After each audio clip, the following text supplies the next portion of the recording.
July 1947, Roswell, New Mexico.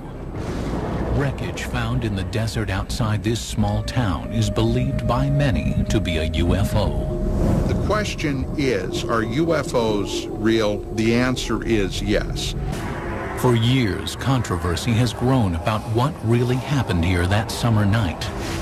Now, a decorated ex-U.S. Army intelligence officer has made a remarkable claim.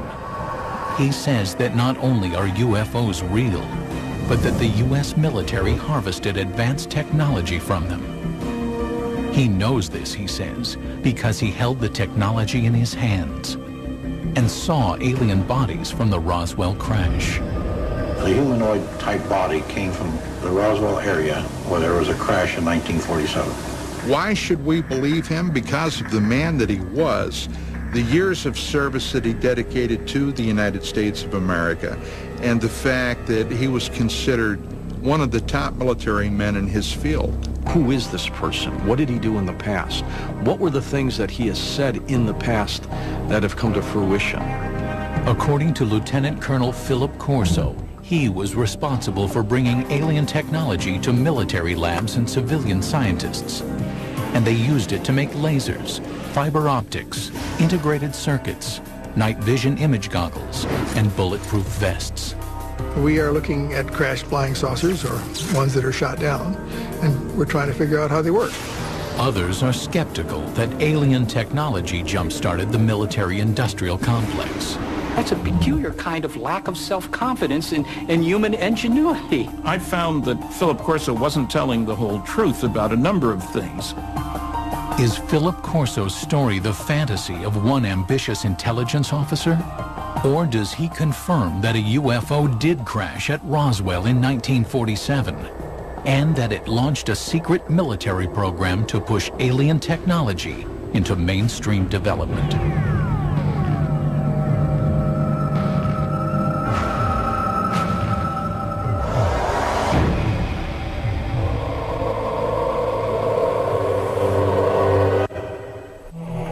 Summer 1947. Major Philip J. Corso is on patrol at the Army base at Fort Riley, Kansas, when he encounters something that will challenge everything he knows about heaven and earth. Corso was a career military man, a respected intelligence officer, and an artillery commander with his finger on the nuclear button. But inside a crate in a deserted building, Corso swore was a being from another planet. Corso would publish an account of this and other revelations in a book called The Day After Roswell, a New York Times bestseller when it came out in 1997. In one of his book signings, 5 colonels came to him and verified that my father was right on with everything that was written in the book. Corso died in 1998.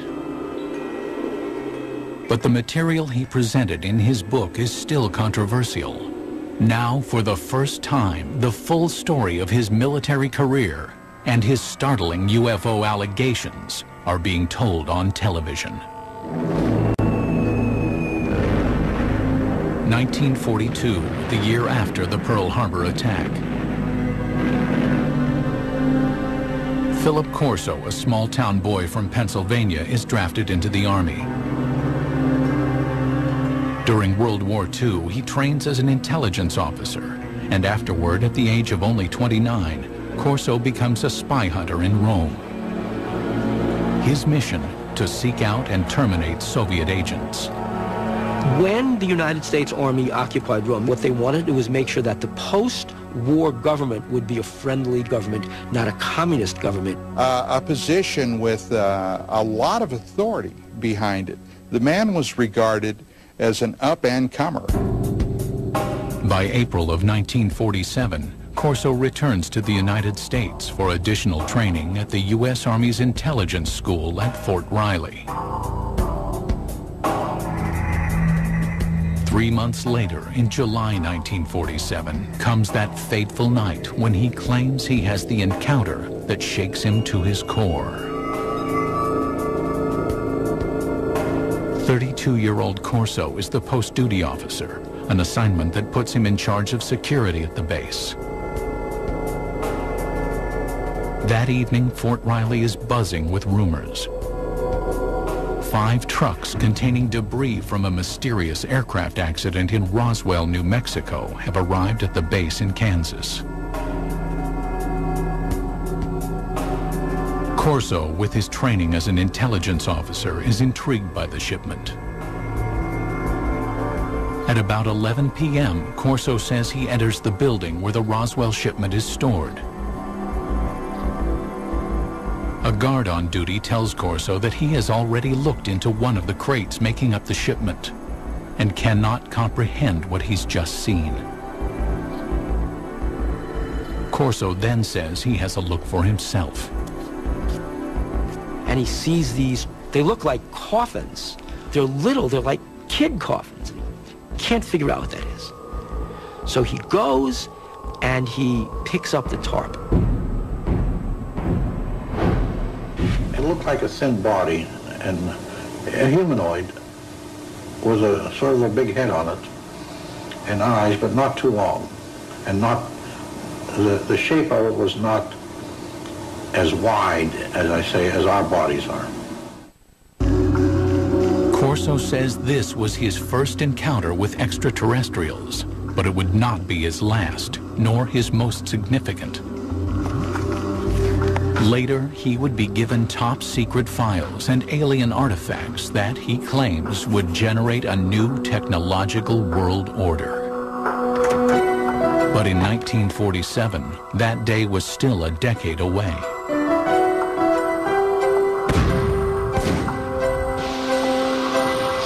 The outbreak of the Korean War in 1950 puts a hold on Philip Corso's ruminations on extraterrestrial beings. Corso joins General Douglas MacArthur's staff as an artillery targeting specialist for UN forces. After the 1953 armistice, he remains in Asia, serving as an intelligence officer repatriating American and Allied prisoners of war. I came to know Phil Corso because he had been a special projects officer in the Far East Command for prisoners of war under MacArthur, and then later held the same role and capacity for the National Security Council as a staffer in the Eisenhower White House. According to his military records, in July of 1953, Corso is promoted to the rank of lieutenant colonel. He says he is a trusted advisor to President Dwight D. Eisenhower, informing him of what Corso asserts is rampant KGB infiltration within the CIA. And Corso was screaming about this in the National Security Council to Eisenhower. Corso states that Eisenhower rewards him with his own combat command. In 1957, military records confirm Corso is placed in charge of an artillery battalion at Red Canyon Missile Range.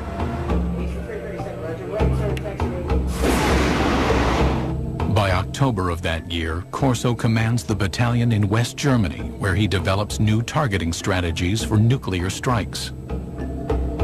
He's shown he can do the one thing, he'll follow orders, but he's shown initiative. He had sole command of a nuclear weapons battery. Now, in the event that war would have broken out with the Soviet Union in the 50s, when Corso was in Germany, he would have had sole authority to release his nuclear weapons. But after Corso returns from Germany, his career dramatically changes direction.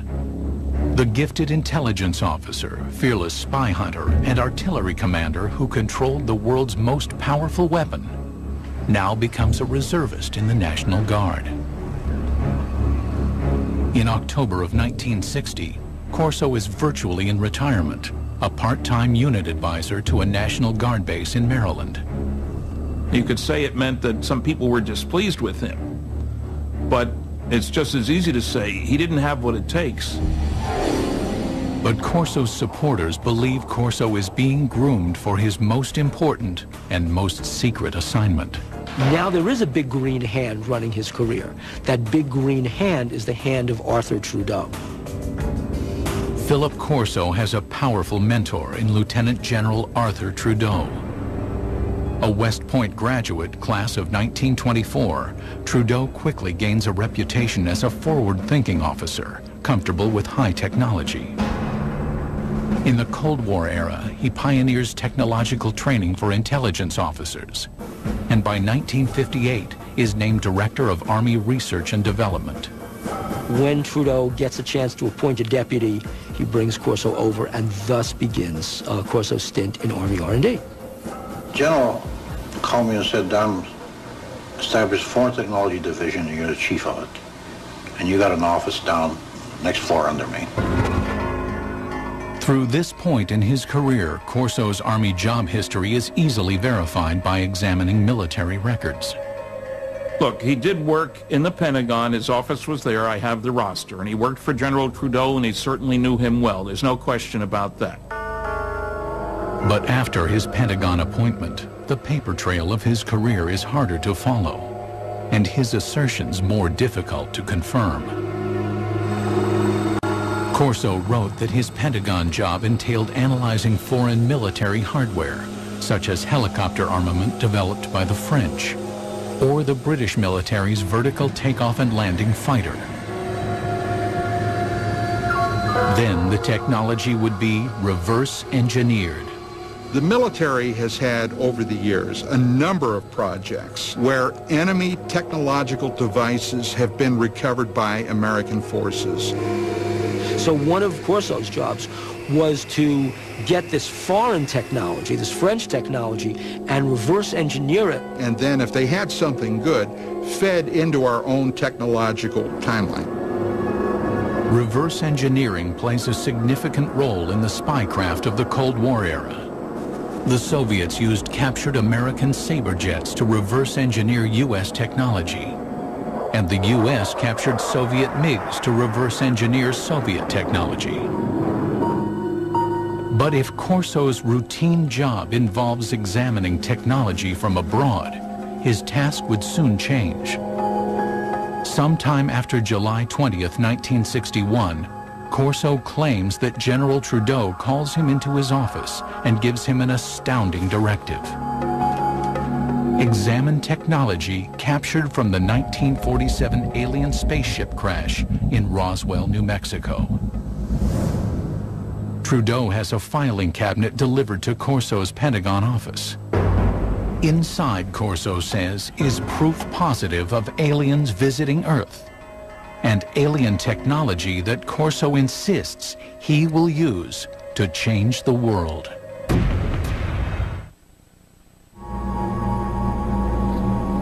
In 1947, Philip Corso claimed to have seen alien bodies from the infamous UFO crash near Roswell, New Mexico.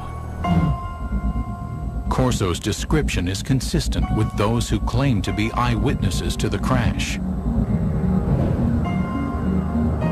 The aliens, according to these witnesses, were 4 small human-like beings with 4-fingered hands, thin legs and feet, an oversized head, and large almond-shaped eyes.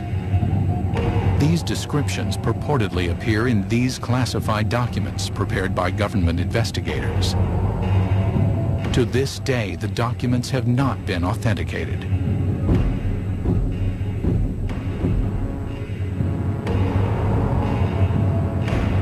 Corso insists that he told no one about what he saw at Fort Riley. But in the summer of 1961, the 46-year-old lieutenant colonel is assigned to a Pentagon project that will force him to recall his eerie experiences. He was assigned to the Army's research development at the Pentagon. Once again, a position with a lot of authority. His goal? To advance U.S. military superiority by a factor of decades. We had enough sense to push it. We had the organization, and we had the money, and we had the brains to do it, and we did it. During the Cold War era, Corso says, there was great government concern that the Russians would gain access to the alien materials. Or worse, the aliens would use their superior technology to invade Earth. According to Corso, an ordinary filing cabinet contains the extraordinary artifacts of the Roswell crash.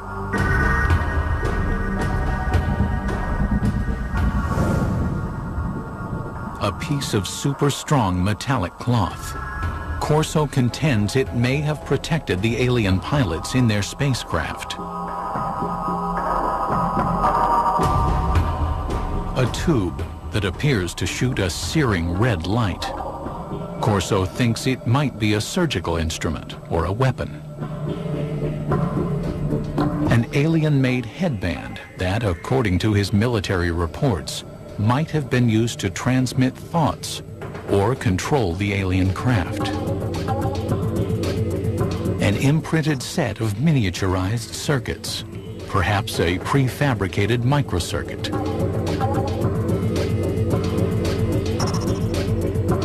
A flexible wire that might have transmitted light through its interior. And a lens that could allow anyone to see in the dark, supposedly taken from the eye of an alien being. To better understand the puzzling contents of the filing cabinet, Corso claims to immerse himself in classified government documents reporting on alien technology supposedly found at Roswell. According to the reports that Corso claims to have read, some of the world's foremost scientists, men like Wernher von Braun and J. Robert Oppenheimer, have access to the Roswell crash site. Corso says that Lieutenant General Trudeau greenlights him to assemble his own A-list team. You will put on that team anybody that you want. Engineers, scientists, and even I told the Germans. Told them I'll take a couple of Germans too, in addition to the U.S. scientists. Corso claims that based upon his close readings of the Roswell reports, he developed his own theories about how the alien craft may have functioned. What Corso said was that the spacecraft had a way to jump. It didn't fly from wherever it came from to here. It jumped. And he said that's all they knew, that there was a wave around the spacecraft that allowed it somehow not to be a spacecraft, but a time machine. And the reason is that to travel the kinds of vast distances it had to travel, it had to leave what we understand in physics as a space-time continuum, drop out of that, and suddenly reappear in a new spot. In Corso's personal notes are sketches detailing his concepts.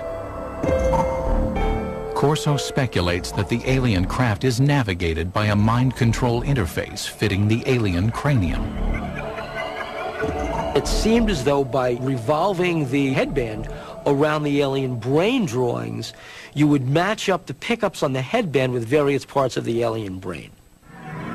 His background research complete, Corso maintains he is ready to move on to the next phase, distribution. He will hand off the alien technology he says comes from Roswell to appropriate defense contractors for development. Try to imagine what would happen if a spaceship crashed on Earth and there was a fabulous piece of technology and somebody like Corso pulled it out and gave it to research labs and said, here guys, figure out how this works. The result, Corso maintains, will lead to a complete reconfiguring of the world's most advanced technologies.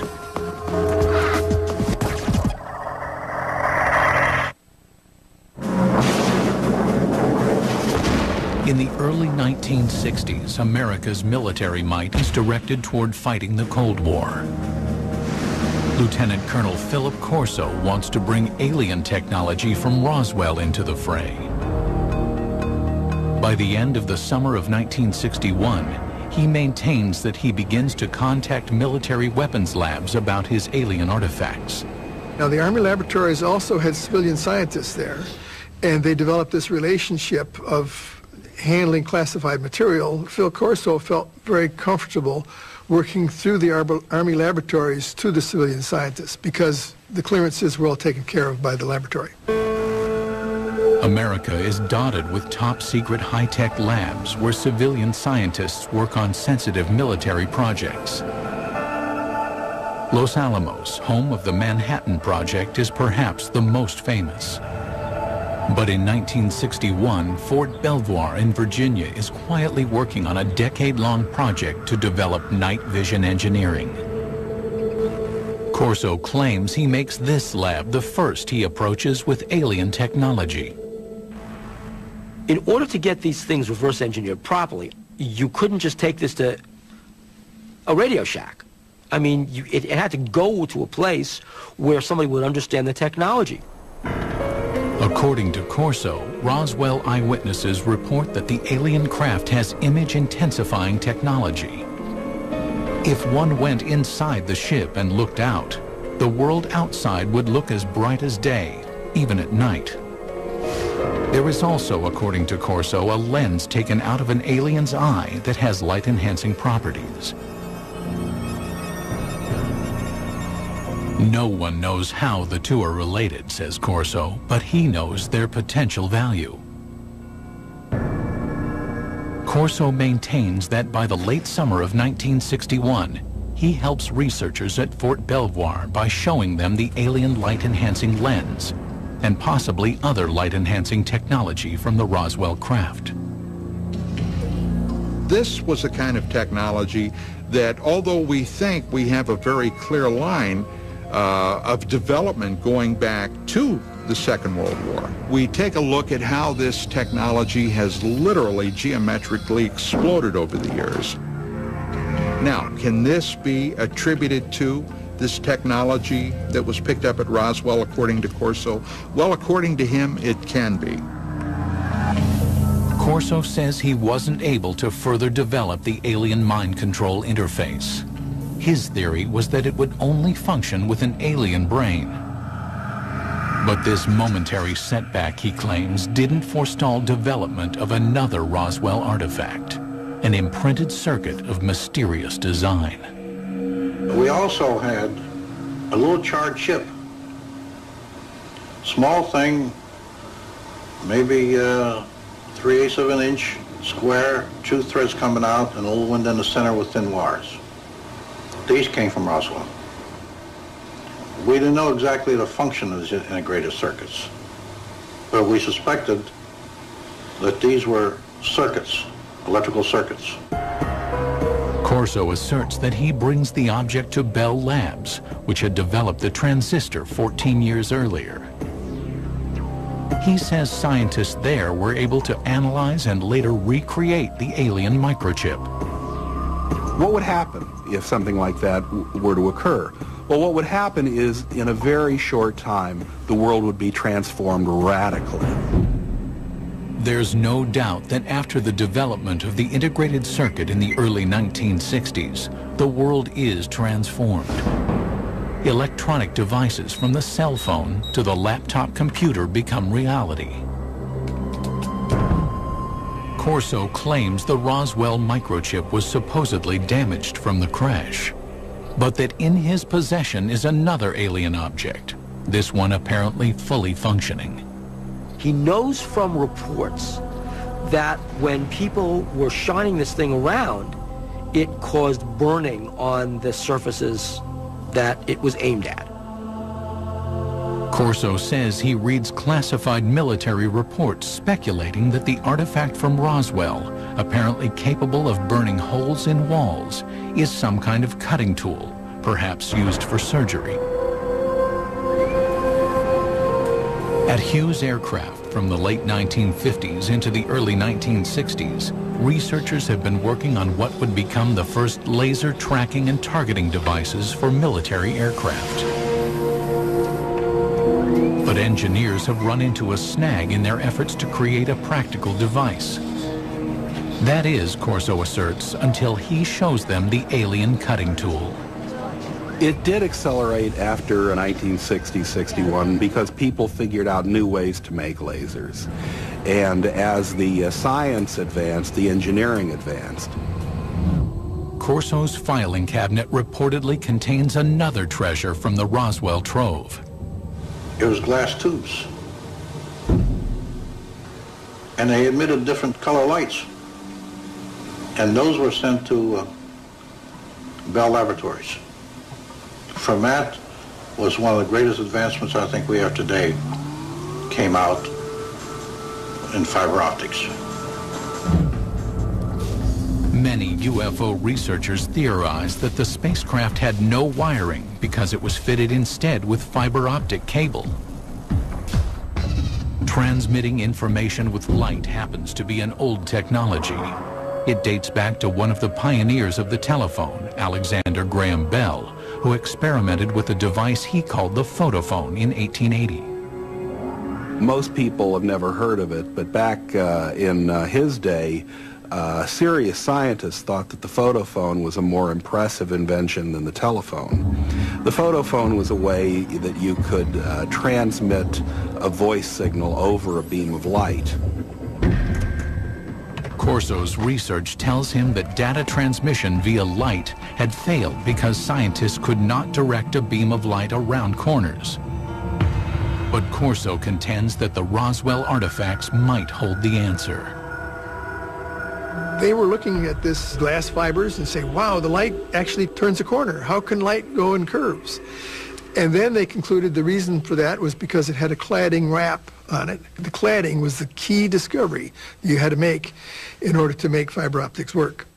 Although it would not be until the 1970s that fiber optics were in general use, UFO researchers believed that the cladding wrap on the alien artifact, an outer covering on the fiber that guided the light, made it possible for earthly fiber optics to advance. Corso also says he examined some curious super strong fibers that his military reports claim come from the aliens' flight suits. The first thing of the fabric that amazed me was a thread that I couldn't cut with a razor blade. Just a thread. In his book, Corso offers a theory about the fibers composing the alien flight suits. The alien bodies, probably the more vulnerable aspects, were protected from what had to be incredible energies by the super tenacity of the fabric, which somehow formed a shield. And Corso said they didn't put these on, they were woven around them. In other words, they spun them like a cocoon. According to Corso, he wonders if these super strong fibers could be developed into super strong bulletproof shields for law enforcement and military use. Corso said that the Army tried to bring it to the University of Colorado to try and fabricate this technology. The mid-1960s saw great advances in super strong fabrics that used polymer technology, the type of molecules that Corso claimed were present in his alien fabric. In 1965, Kevlar was invented, a fabric that would be used in bulletproof vests. More proof, according to Corso, of the impact of alien technology. There's no denying that the period Corso works in the Pentagon coincides with a period of rapid technological growth in the United States. Corso's supporters say alien technology played a role, but others see things very differently.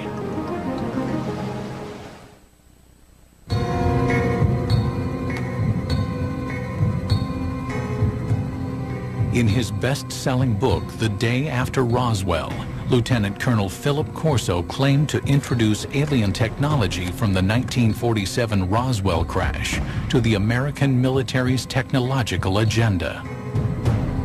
But others say that the scientific leaps of the 1960s were not made by one hero, and not with the help of aliens. It's nice to think in terms of one heroic person leading us into the new world of far-out technology learned from saucers. That sounds great. But having worked on a whole host of big research and development programs, that isn't the way it works. Look, on the aircraft nuclear propulsion program, we employed 3,500 people. 1,100 of them were engineers and scientists. We were spending $100 million a year. That's the kind of effort it takes to develop new technology. And that was in 1958 dollars at that. Corso claims that the laser jumped from theory to practice after scientists examined the device found in the Roswell crash debris. But to science historians, that's science fiction.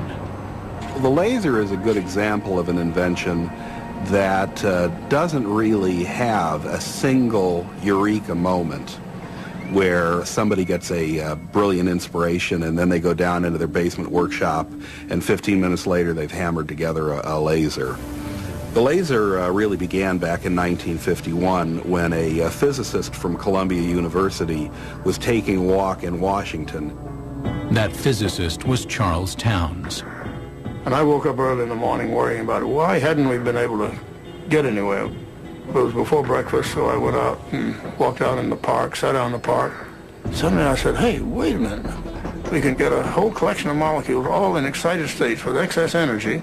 And I wrote down the numbers to see now, could I make it oscillate? And it took him 2 years and $50,000 in government grants before he could come up with the very first barely operable microwave laser. The first laser device used microwaves rather than light. The light-emitting version wasn't functional until 1960, 9 years after Professor Towns jotted down his notes. As for aliens jump-starting the process, No, aliens had nothing to do with the technology of the laser, nor do I. Unfortunately, I don't think aliens have given us any new information yet. while the laser's development was slow and steady, the integrated circuit advanced rapidly. But the greatest progress was made by scientists well after Corso retired. The real breakthrough happened in 1971 when a guy named Ted Hoff conceived of the idea of putting an entire microprocessor on one piece of silicon, a computer on a chip.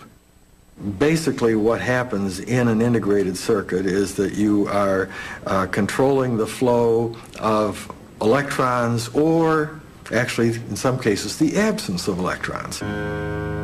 Ted Hoff, known as the architect of the microprocessor, started working on integrated circuits in 1968. Hoff disputes Corso's claim that an alien chip captured from the Roswell crash made an earthly version conceivable. If you have a crash scenario, there's presumably damage done, and that damage may make the device even harder to analyze. And even if you had the device, you'd really want a context. If you had seen this device in those days and had no context to put it in other words, what's it used for, you'd even have less chance of understanding it. Hoff also says that to reverse engineer an integrated circuit, as Corso claimed happened in 1961, you would need a scanning electron microscope, which was not invented until 1966. Even looking at devices today, the resolution of the devices are such that ordinary optical microscopes really don't reveal them. So you'd need something more sophisticated. I don't think at that time anybody would have been able to figure out what it was. Philip Corso also claimed that his alien fiber optics cable inspired scientists. But science historians don't support his assertion because fiber optics required a convergence of technologies occurring over decades of development. The idea really became interesting in 1965 when lasers were available and people suddenly realized there was a commercial use for fiber optics. So shortly after that, the project was tackled by a trio of inventors at Corning. and they came up with a successful fiber optic in 1970. The highly directional light of a laser improved signal strength. The team of researchers at Corning Glass created a form of fused silica. This super pure glass material was capable of carrying 65,000 times more information than copper wire. This made fiber optics commercially practical, 10 years after Corso claimed to have accelerated the technology. That's the real achievement that Don Keck and Peter Schultz and Bob Maurer came up with when they were at Corning. It was coming up with this completely unexpected way to make glass. Corso also stated that he inspired a quantum leap in image enhancement technology. But science historians say the technology of turning night into day was also decades in the making. Progress increased so incrementally. It goes all the way back to the 1940s when image intensifying radar scopes were issued to Allied troops in the Pacific Theater. The first night vision gear employed thermal imaging. Developed by the Germans during World War II, it brought heat energy into the visible spectrum using an infrared light and a receiver. Then, by the early 1960s, William Spicer, a Defense Department researcher, had created image intensification technology. Fort Belvoir scientists built upon his work. Image intensification requires no additional light. Functioning like a radio receiver for light waves, it amplifies existing light. Today's image intensifiers are small enough to be worn as goggles and are capable of amplifying light by a factor of 35,000. Scientists suggest that if Corso really had an alien image enhancer, showing it to researchers in the 1960s did little to advance the technology's measured progress. The engineering that was required just progressed at a very slow rate. Making night vision work was largely the result of really brilliant engineering. Finally, according to technology experts, Corso's super tenacity fibers came not from alien spacesuits, but from years of research by a scientist named Stephanie Kwolek, who worked at the DuPont Company. She learned how to organize super strong chains of atoms in 1965, and by 1971, Kevlar was on the market.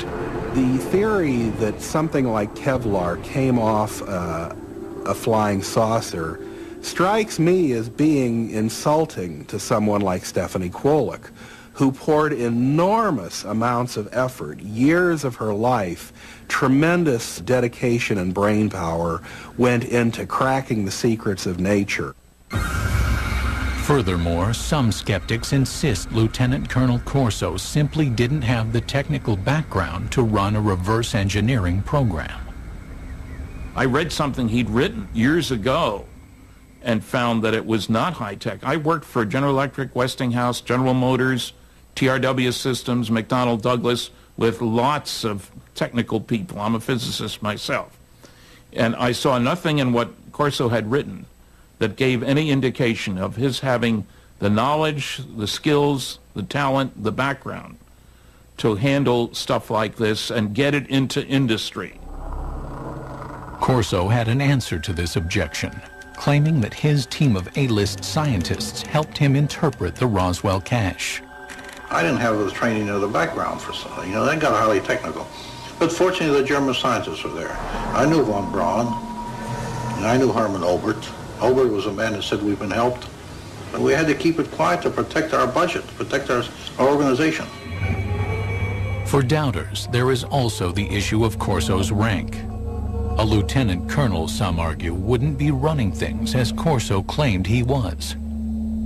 I think an indication of his value to the military would have been given by the fact that he was not a full colonel, despite all his years in service. But others stand by Corso's assertions, particularly those who say they're familiar with the way the U.S. military functions. back in those days, you know, a lieutenant colonel had a lot more authority and position than a lieutenant colonel today has. And even today, you've got lieutenant colonels doing quite a bit of the important tactical and even strategic planning and operation. The History Channel contacted the military contractors Corso claims to have worked with, and all say there was no alien involvement in the technologies Corso says he jump-started.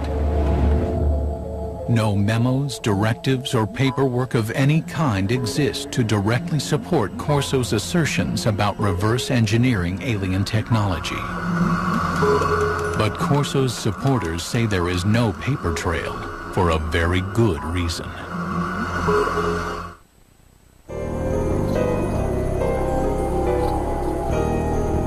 Among those who believe there was an alien crash near Roswell, there is consensus on one concept.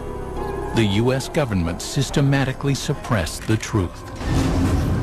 The government of the United States and other governments around the world have gone out of their way to keep that wrapped up inside a riddle that's smothered by an enigma.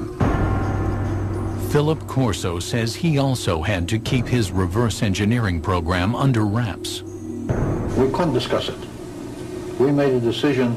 It cannot be discussed outside of us. We're doing good. We have the authority, we have the money for our R&D projects. Well, that's fine. Let's keep it that way. Let's not get mixed up in the murky area of whether they exist or not. As for Corso's contributions to the advancement of science, skeptics say that the technology he claimed to have pushed forward was ready to emerge anyway. As proof, they offer up the mind control headband, one alien technology that Corso did not claim to develop. Today, it's well on its way to becoming a reality without his help. Since the 1970s, scientists have been experimenting with using EEG readouts of brainwaves to provide feedback and change behavior.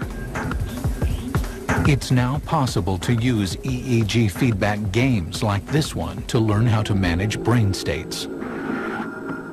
But mind control technology has advanced even further than that. Going to open the first email, which says congrats. It says In 2004, researchers received FDA approval to test tiny brain implants designed to allow disabled people to control computers using their thoughts. Next, I'm going to paint a circle.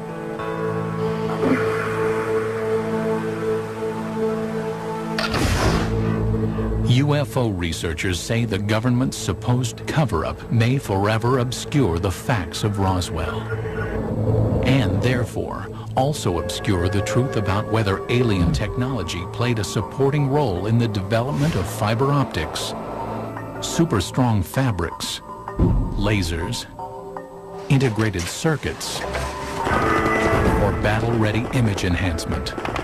Some people think that, for example, aliens intervened in 3500 BC in Egypt to help the Egyptians build pyramids.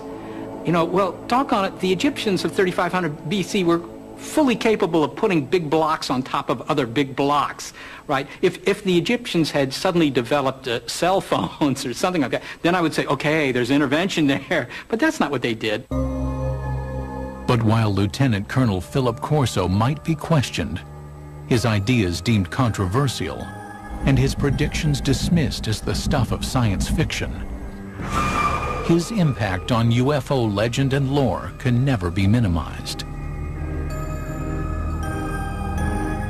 The military, the Pentagon, the government of the United States does not give that type of authority to a loose cannon. This man was highly regarded, highly respected. At my age, what do I have to lose? I have to let my grandchildren and my children know this, because how long will I be around yet? And when I go, it goes with me. There must have been many days that Philip Corso said to himself, why me? Why do I have this information?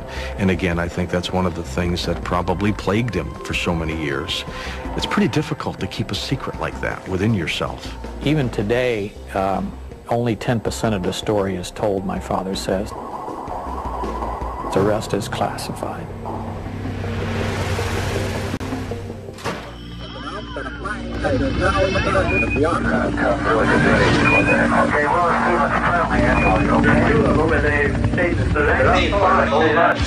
Oh my God, I know that's a plane. Oh Jesus, please be a plane.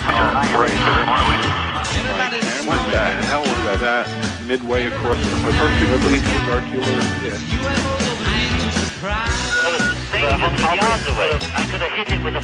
History, the first time we're studying something that's studying us. Another plane, something fired a beam of light during a circle, you can imagine, circling our warhead. Fired another destructive warhead.